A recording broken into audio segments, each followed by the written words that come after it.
Joan and I'm back today with another technique video for the Knots and Dots Pullover Knit Along. The knit along is something I'm doing with LoveCrafts. We started on October 27th, 2022, and the knit along is going to be running until December 31st, 2022. As part of the knit along, I'm doing technique videos, and in this series of videos, I am supporting you as you knit the pullover, which is knit in an unusual way. I think it's fun to do. I'm all about the process as well as the product. So we've done the first 3 videos. Video number 1 was the alternating long tail cast on with knits and purls. Video 2 was cables without a cable needle. And video 3 was picking up stitches. So let me just talk about how the sweater is constructed a little bit. It starts with 2 cable panels. They're very small, which form the shoulders. And then stitches are picked up on each edge of the cable panel for the front and the back at each of the shoulders. I don't have the other shoulder here, so you'll have to use your imagination. The other shoulder would be here. And stitches, you can see, are left on hold because this will form the rest of the cable that is going to run down the sleeve this way. So I've used contrasting colors here to make it a little bit easier for you to see when I did the pickup video. And today we're going to do German short rows, which is my preferred way of doing short rows. I've tried wraps and turns, and those are wonderful. That's my second choice. And Japanese short rows, there's many short row techniques. This one for me seems to look the most invisible, and that's why I like it. So why are we doing short rows? Short rows are used, and it's just what it says, to make a short row, to knit a short row. And what that does is it builds out one end of the fabric, and the other end of the fabric is not built out. So it creates a slope. So what we're going to do today is, in order to work the short row though, you're going to have to turn back, and we don't want a gap. So for all the short row techniques, the trick is to minimize the gap. And when you see the German short row, I think you'll agree that it is a clean looking pickup, creating a nice even slope.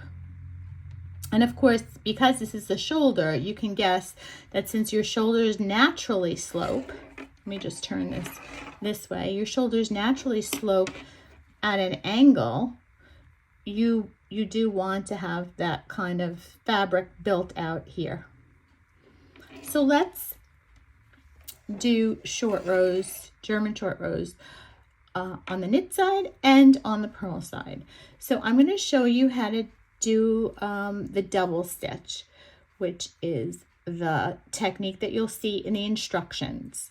So it'll say something like, work to the 5th stitch from the end and then turn.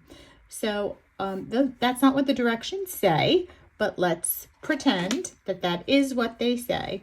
So we're going to work here, knit to the 5th stitch from the end, which means 5 stitches at the end of that row are not going to be worked.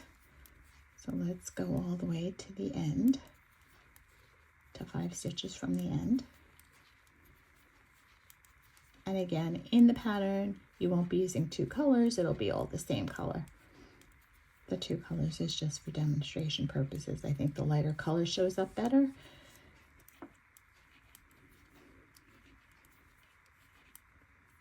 Okay, so we have 1, 2, 3, 4, 5 stitches from the end, and then the directions will say to turn. But you can see if you turn here without doing anything, you're going to get this gap, and then when you come back to work, you're going to get a hole. So how do we minimize that? When we turn, after we turn, the directions will say, for the wrong side row, DS. DS stands for double stitch. So you can see there's 1 stitch on the needle, and we're going to make that a double stitch. And the way we do that is we're going to insert the needle purlwise. We're going to pull the stitch off the needle, slip it off the needle, And then we're going to take our yarn and we're going to pull it over the top of the needle, creating a double stitch. So I'm going to do that again. So I slipped the stitch off the needle, put it back on the needle, get to the end, I turn, I'm slipping the stitch off the needle, and I go over the top to create the double stitch. And give it a good tug. Don't be afraid to tug it. But then we're working a purl row, so we've got to go all the way around our needle and bring the yarn to the front again. And then we're just going to continue working. But because I want to show you how to do the double stitch on the purl side, we're going to work to 5 stitches to the end of this purl row. In the pattern, it will be on the other side, on the other shoulder, because you want them to slant symmetrically. And we have 5 stitches from the end of this row. So 1, 2, 3, 4, 5. What we're going to do is we're going to turn. The directions will say to turn. So we're going to turn again.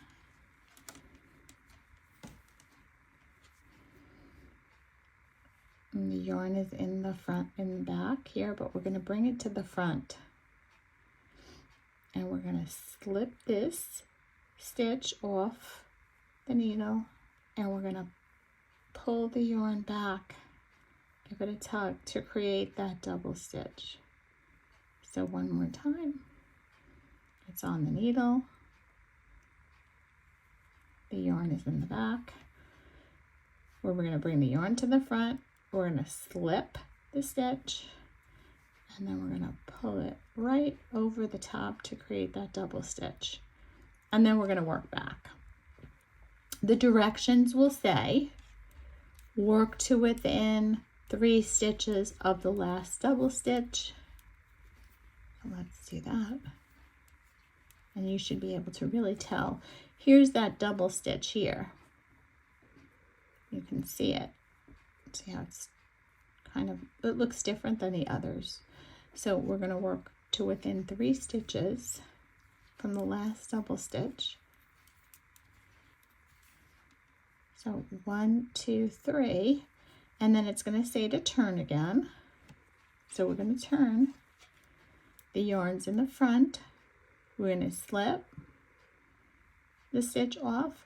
We're going to go over the top to create that double stitch, and then we're going to purl back to within 3 stitches of the double stitch that we created on the purl row side.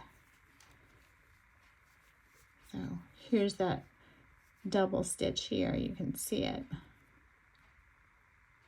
So 3 stitches, we have 1 more to work.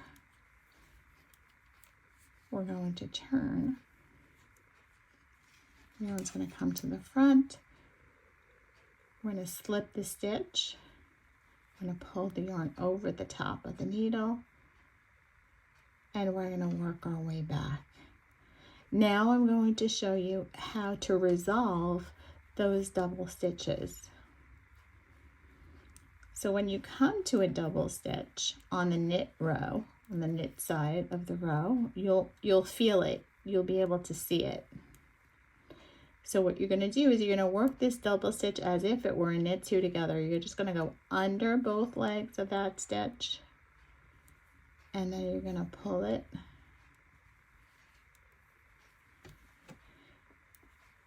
and let's do the other one so you can see it.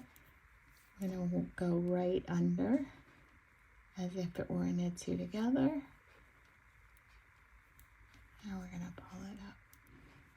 So let's finish that whole row now because we don't have any more short rows. And let's see how that looks on the knit side. So you can see it's slanting slightly upward but we really can't see where those stitches, those double stitches were. So now let's resolve the purl side. So now we're gonna purl over to where we created that double stitch. When we come to that double stitch, instead of knitting two together,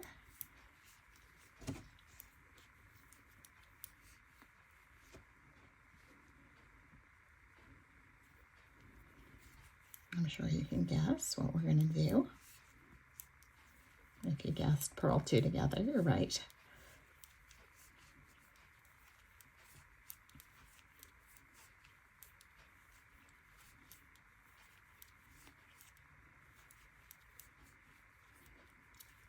So here it is. You can see it and you can also feel it when you try to get under it.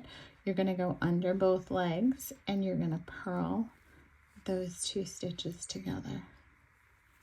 And then we have 3 stitches, and then we have the next double stitch. We're going to purl those 2 together and then work to the end of the row.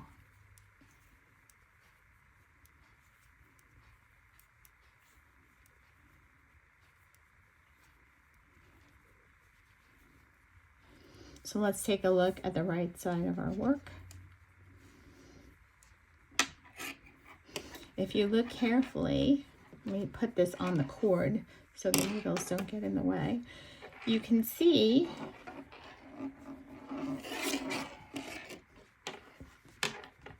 that it's tapering up because these were the stitches that we actually worked every row. And you can hardly notice the double stitches that were created. In fact, I can't really notice the double stitches that were created at all on these rows. A couple of tips that I would tell you is when you're working those double stitches, when you're taking the yarn and you're going over the top, make sure you pull pretty tightly. That will help minimize any distortion of the stitches. And when you work the double stitches as knit two togethers or purl two togethers, kind of work those a little more tightly than you normally would. Again, it'll help to minimize the stitches. You're manipulating the yarn a lot with those stitches. Sometimes when you manipulate yarn, they get a little loose. So that's my advice. And that's German short rows. I hope you enjoyed the techniques. If you have, give the video a thumbs up. It really helps. And like and subscribe to my channel. See you next time.